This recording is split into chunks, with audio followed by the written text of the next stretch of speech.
everybody. Get up for TA. Wow.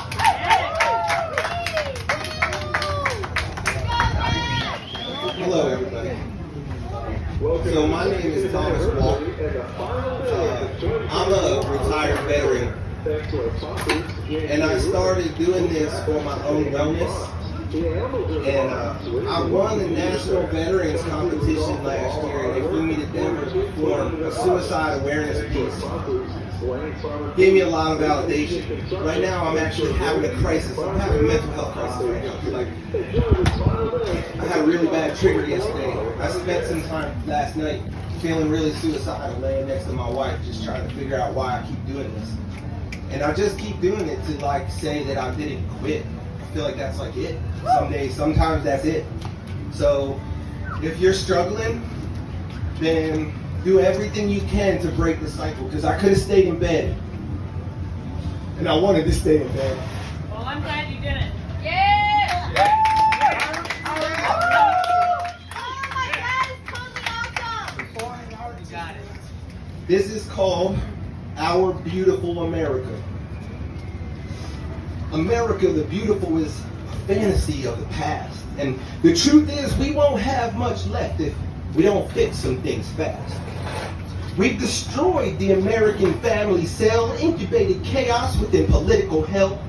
There are more divided lines than ever before, and women are losing rights instead of gaining more. If this were a program, we'd patch over the glitch, but instead we keep forcing the poor to feed the rich. Our military veterans go without mental health treatment, while the average working parent can barely afford rent.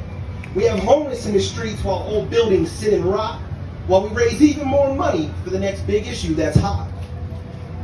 You wouldn't help somebody by holding open the door, but you're begging to be noticed like a cheap attention whore. We refuse to see any other perspective regardless of how hard we look, while devices are raising our children up to be ignorant to a book. There are thousands of choices if I want to have fun and go out, but when I really need help, I gotta scream and I gotta shout. If we want our beautiful America back, we need to be better in areas where we lack. But the only change that there could ever be is gotta start with you and me. Woo!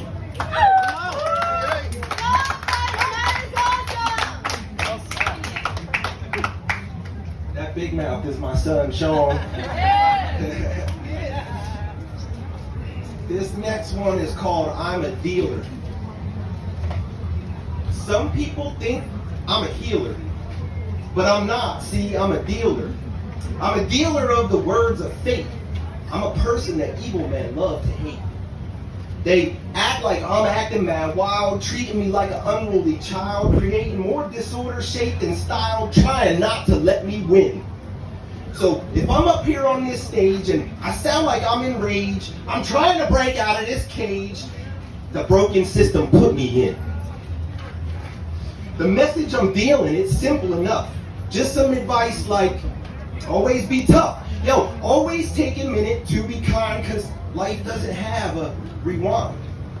One day in your darkest hour, remember that you have the power to stand up on a stage somewhere. Let loose your anger, cut off all your hair, whatever you need to be more well, because the alternative is a punishment from hell. Don't hold it in. Let it all out. And if it's what you gotta do, yo, go scream and shout. Anyway, here's your dose from your dealer through art. See, fate intervened so that I could impart some wisdom I've gathered all over the years to help traverse my darkness and fears. Embrace everything around you that's good. Positivity breeds wellness, as it should. I understand just how hard life can be, but the path to our future is inside you and me. Let me help you.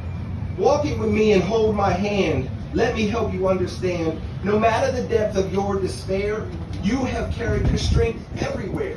So reach down deep to find a way. And no matter what happens, choose to stay. Because this world needs a heart like yours, like the human body needs its cures. See, I never realized what I could do, because once I was ready to give up too. I'll break it down a little further. You're the very best you there could have ever been.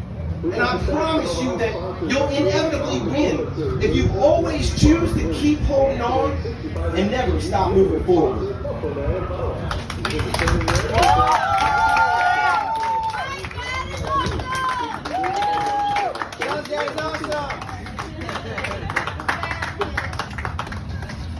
Whoever Sean's dad is, that guy's awesome. So this piece is very emotional for me. This is actually called, I'm not a religious guy because I've seen hell on earth. And I really, really, really want to be faithful because I want to let go sometimes, but I can't. I mean, this is called God's embrace, more of a metaphor to let go of the things inside of you, I think, really. I'm going to do my best to get through this, but if I can't, I'm sorry.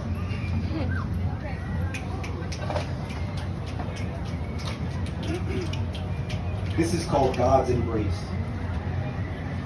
I asked God to take away my bad habit. He told me I needed to let it go on my own. I asked God to take away my suffering. He told me I needed to know my purpose. I asked God why it was that I always had to lose. He said to me, it's solely upon the way you decided to choose. He said, I apologize. I said, I think it's unfair, God, this hand that I was dealt. You could have easily changed it and set me up with something else. He said, son, I have watched you grow from a boy into a man, and somehow you figured out just how to do as little as you can. As time goes by, I see you wondering why, but this was always part of my plan. I said, you know that I'm built for logic. If you are the one that defined me, so how exactly do I accept that you just left me be? I called to you in the darkness when I needed you to be my light. And you left me alone when I needed you most, and something about that just isn't right.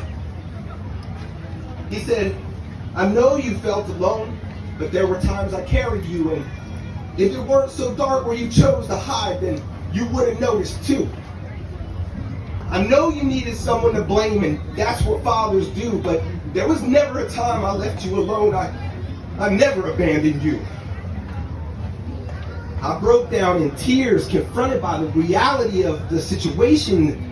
How could I ignore my bouts into damn near every temptation?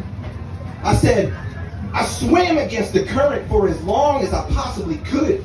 And now you're telling me that it was you that built in this need to do good? This irrelevant switch that makes me itch like an addict in need of a fix? This innate desire to set somebody on fire so I can watch our two souls mix? All this crazy shit that I've been through, and now you're telling me that that was you? He responded in the way I would if my child did not understand. His eyes welled up with tears, and he gently reached out his hand.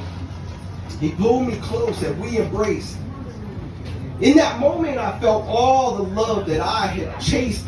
In that moment, something changed. My perspective was flipped and rearranged. No longer did I feel the hollow feeling I had learned to follow. Somehow I had been reborn into something stronger than before.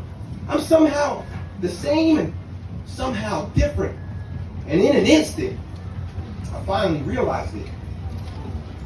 When I opened my eyes, God was no longer there. But neither were my anger, my hate, or my despair. For a moment, I pondered if I had held that conversation. But the enlightenment that I felt was one hell of a revelation. It's not my place to preach to you whether or not God is real.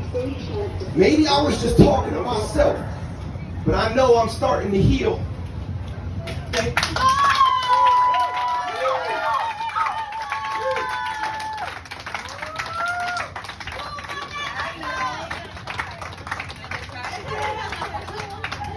I got one more for you before I go. Yeah. This is called I Look Back. I look back to my childhood and I can see dreams of being an artist. I wonder if the struggles I faced helped me to be placed exactly back where I started. I wonder if I unlocked an old door that led to something more, left back where I started. Perhaps the plan that God had for me needed me to be tempered and ready to be the strongest metal known to man, because with this armor now I can reach down into the depths of hell to gloriously ring my warning bell that tells you that it's time to go and get back to who you already know. Ups and downs are par for the course, and I'm not even a really good golfer. I've carried my share of heavy weights, some of which have even made me falter. I look back to me as a boy, and I can see him dreaming about being an artist. And I'm starting to think that if he could see me, he would be proud of what I've accomplished. Thanks.